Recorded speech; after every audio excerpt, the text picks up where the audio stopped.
On the House, the podcast where we talk about movies, TV shows, and video games because, hey, whatever we want to talk about is on the house. I'm Clancy, and joining me as always is Dave. Batman.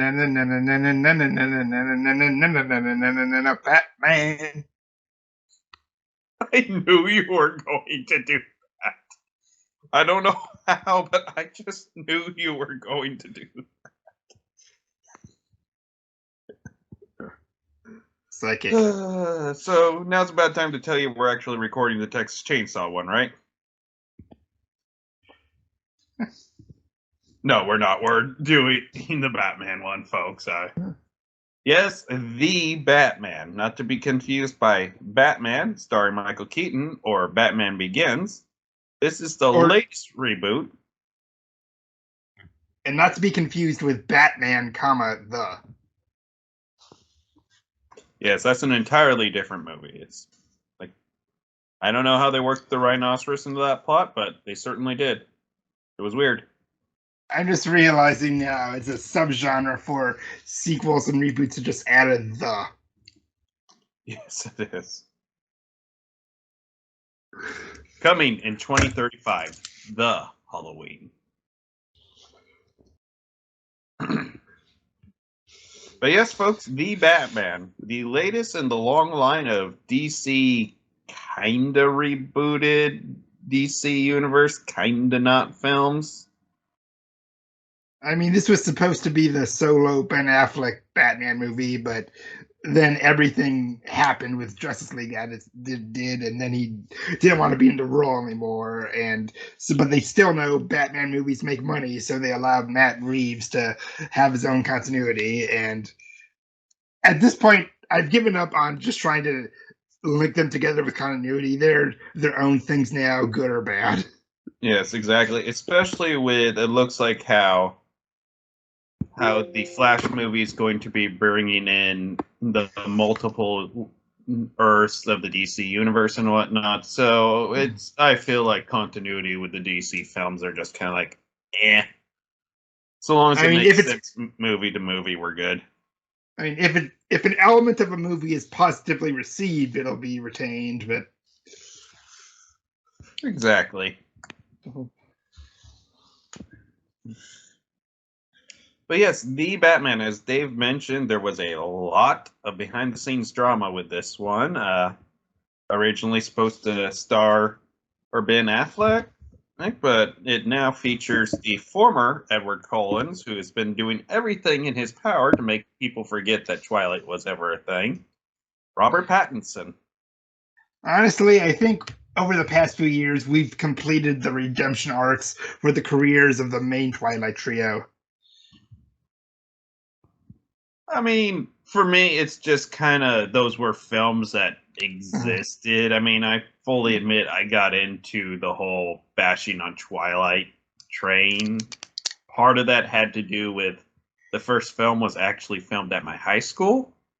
So having tourists come around all the time did get kind of annoying.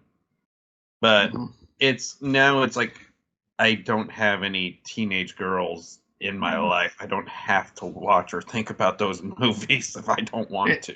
Like, the last Twilight movie was 10 years ago. Exactly. If you're still hating on or upset about Twilight, it's on you, man.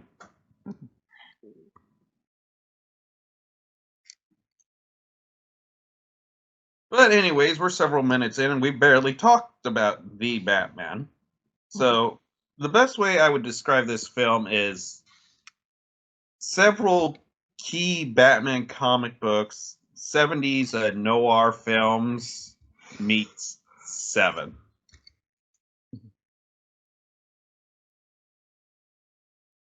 And there's honestly one moment there with one of the Riddler's victims where it felt kind of Saw inspired.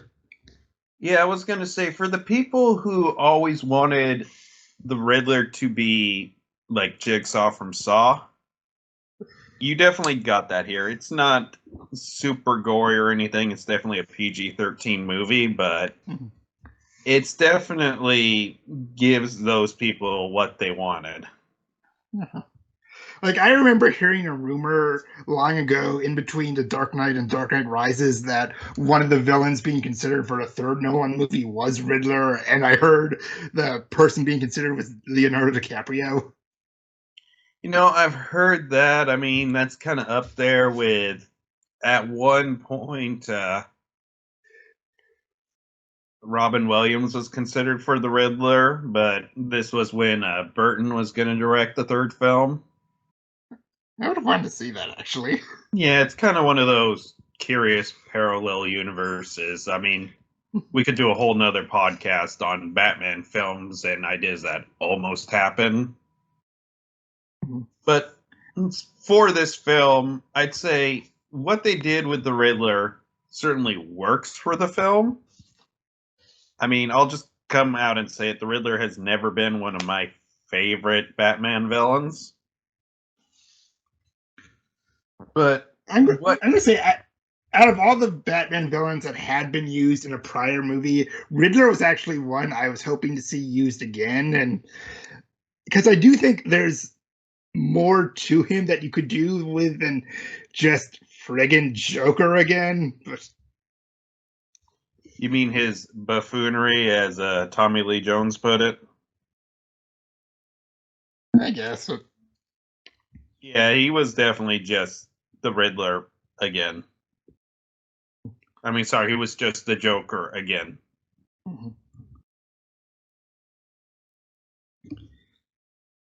And I mean, I just feel like this is going to be somewhat of a hot take, but they've gotten lots of great actors, both in live action and voice, to play Joker over the years, and I think the performances help hide the fact that I don't think the Joker is that complex of a villain.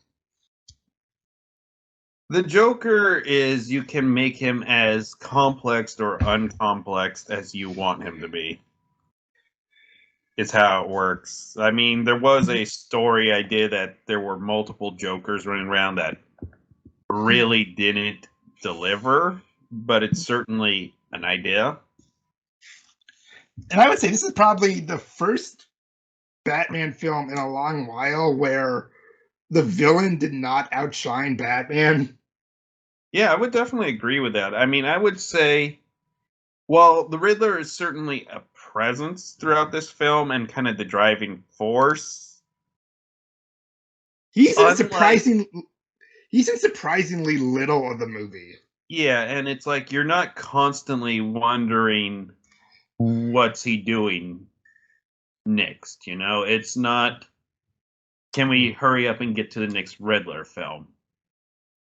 He's more of a, he's the driving force of the movie without being taking over the show, I would say.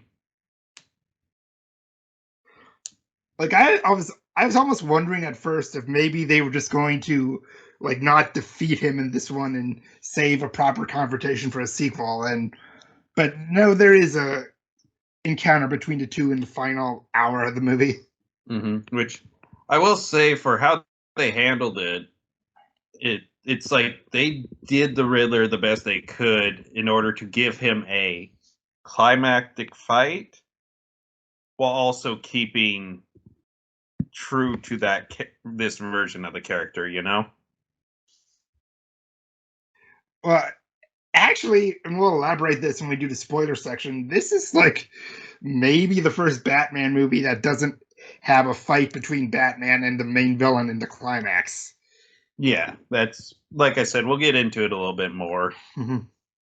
But I would say aesthetically, this is somewhere like a halfway point between Burton and Nolan's visuals for Gotham City. yes, I would say for this Gotham, I mean, people always debate what Gotham City is a stand-in for. For this is very clearly a stand-in for New York City. But it's not the full wackiness of the original Burton films, but like I could see Clayface existing in this world. I could see Man-Bat existing in this world.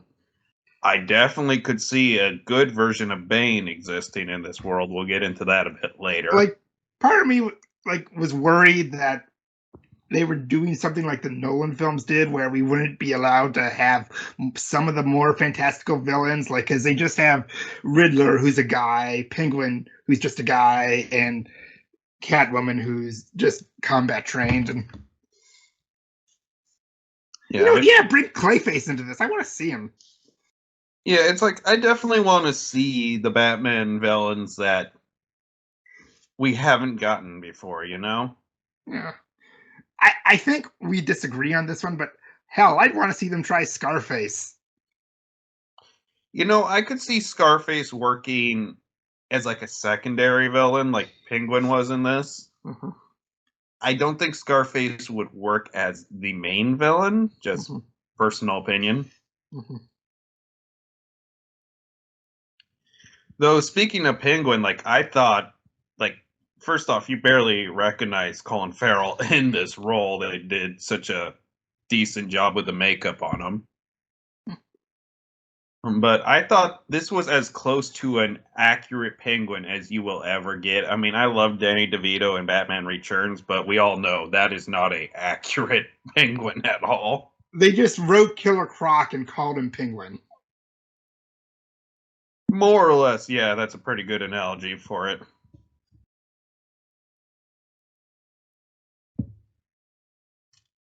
And Pardon my they, ignorance, but was Killer Croc a thing in the comics back in the 90s and 80s?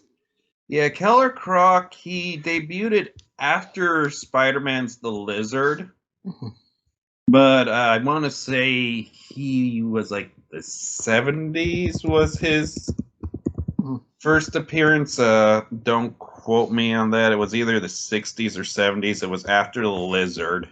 mhm. But what most people get wrong, sorry, 83. He appeared in 83. So, you know, for some reason, I thought he was a little bit older than that. Mhm. But what most people kind of get wrong about Killer Croc is he's not a human crocodile. At least he's not supposed to be. He's supposed to be a guy with a skin condition. Mhm. It just kind of makes him look more animalistic. Because in the original origins for the character, he was kind of a sideshow act at a carnival. Mhm. And like I said, different versions will make him more like Spider-Man's the Lizard, depending on who's writing it. But that's kind of the origins for the character. So I think this film figured out how to do a Batman voice. Like, just have the actor whisper. Like, you don't have to do. Why did you say that name? Why did you say that name? I'm not wearing hockey pads. Yeah, it's. I really like what they did with the portrayal of Batman in this. I mean, I'm not gonna say it's my favorite portrayal of Batman, but it's like I never once thought this is Robert Pattinson playing Batman. I thought, okay, this is Batman, you know? Yeah. You mean the Batman. The Batman. I'm just going to make that a running gag. All right, every time we get corrected on saying the Batman, take a shot, folks. But I'd say the character who by far steals this movie, Catwoman. She probably literally did, but Yeah, probably. No, Catwoman is again, as much as I love Batman Returns, none of the characters there are like those are Tim Burton characters. But this is like pretty much picture perfect here. And now Zoe Kravitz has joined Mark Hamill in the small but growing category of people who portrayed characters in a parody, then went on to be sincerely cast as the character. Yep, pretty much. Mark Hamill, for the reference, did Chucky in a Robot Chicken sketch in like 2005, 14 years before the remake. And Zoe Kravitz played Catwoman in the Lego Batman movie. Yeah, I'm always surprised to remember just how much voice work she's done over the years. Uh-huh.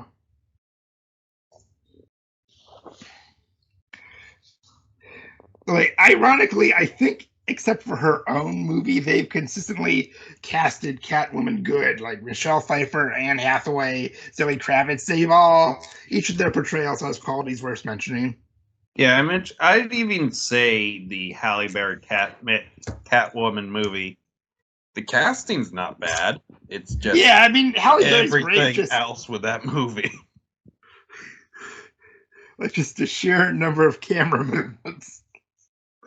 Yeah, it's the only good thing I can say about that film is as much as I dislike the Razzies and think they're just kind of attention seeking versus trying to actually highlight the worst films of the year.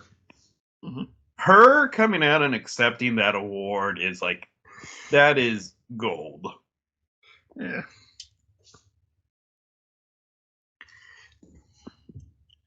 So yeah, did you recognize where we had seen the actor who played Riddler before? I know I'd seen him in other things, but they definitely do a lot with his makeup and whatnot, so I couldn't place it.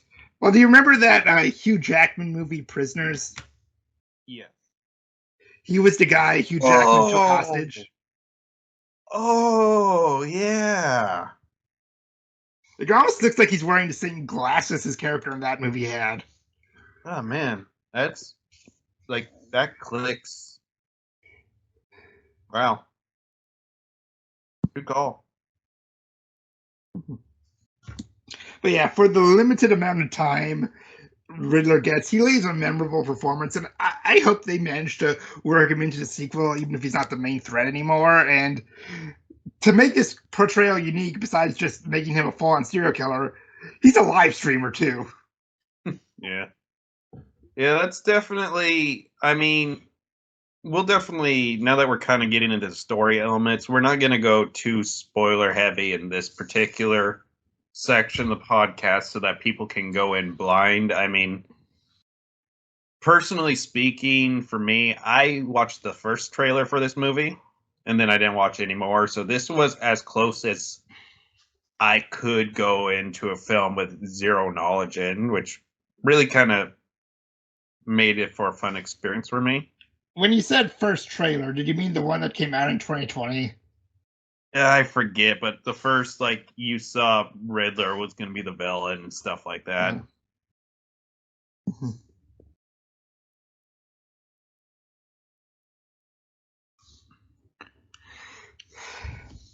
But anyways, as I was saying, like, well, definitely this film took inspiration from the comic book, certain ones in particular, 70s detective movies, and obviously Seven's a huge inspiration.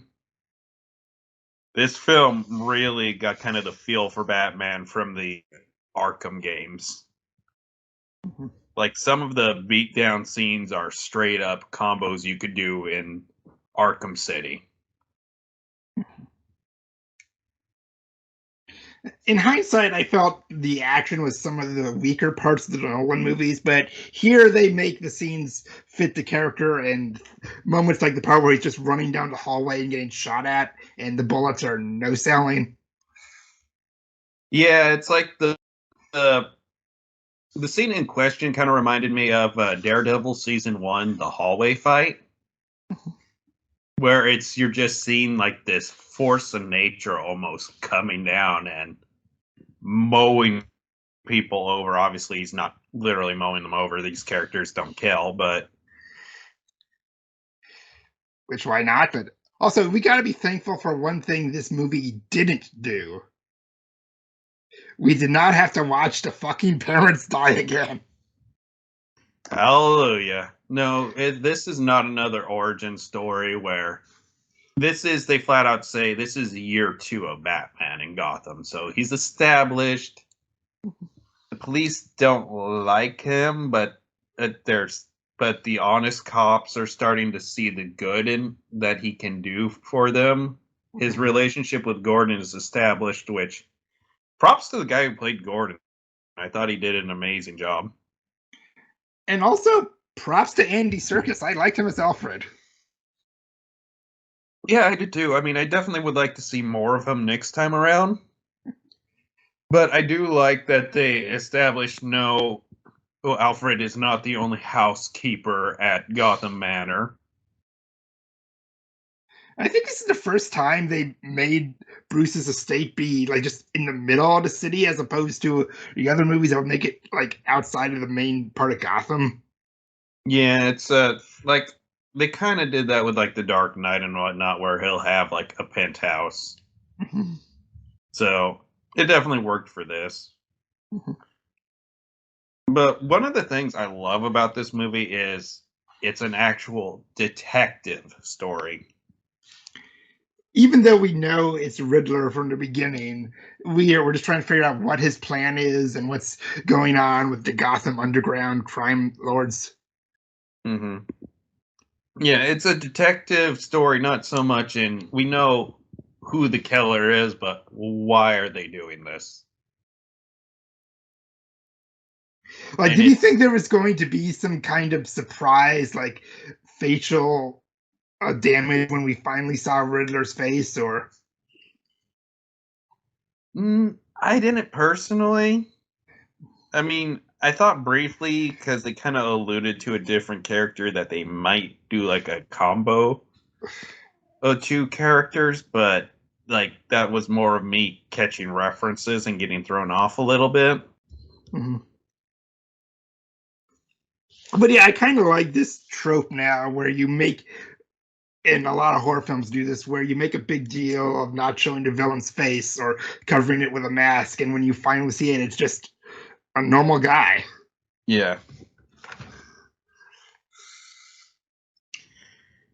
Yeah, it's definitely I like what they did. I mean, Riddler's not going to go down as one of my favorite villains. I definitely Mhm. just for my enjoyment in these films, like I almost enjoyed Penguin and Falcone a little bit more, Mhm. just for what they brought on screen. Mhm. But for the roles they play in this movie, like they did a great job with this. Okay, yeah, since this movie was just short of 3 hours, do you feel it earned the running time it had, or could you see stuff that could have been cut? You know, the only scene I thought could be cut was like right at the very end, where it's a little bit of sequel baiting. Uh, we'll get into it during spoilers, but like the rest, like I only thought it felt like a 3 hour movie because I checked my watch. There were 40 minutes of previews at my showing before the movie started, Mhm. and my bladder was going to kill me. Is the only reason I noticed how long the time passage was. Like this is especially when I'm rewatching it streaming, like this will be a film I'm more than willing to rewatch several times over, you know? I want to post a theory because I think maybe they did some rewrites and reshoots over the course of production. I almost wonder if like that big action set piece for the final 20 minutes might have not initially been in the movie. I don't know. I know there is one subplot that got cut that we can talk about later, but it's like it makes sense that with the character that the Riddler would have that as part of his plan. Well, I just feel like you could have ended it, or at least the main final act, with Batman and the Riddler's talk in prison, and you could have got for the same impact that and emotional note it ended on without having to go for that extra action scene that we'll elaborate later on. See, I see where you're coming from. For me, I think the theme of this film is what was the Nolan trilogy about? It was about him being the Dark Knight. And this film very much starts out with him being the Dark Knight. But it's about transitioning him from the Dark Knight to his other nickname, Gotham's Savior. And I feel like without the action scene and bit at the end, you wouldn't have gotten closure on that transition. Yeah, fair enough.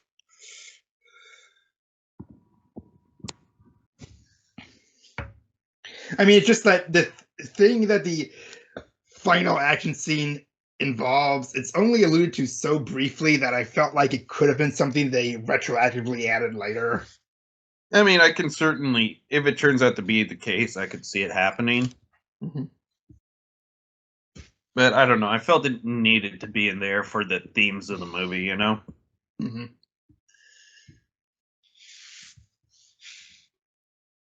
And where would you say Pattinson rates among your movie Batmans before we go to the spoilers? I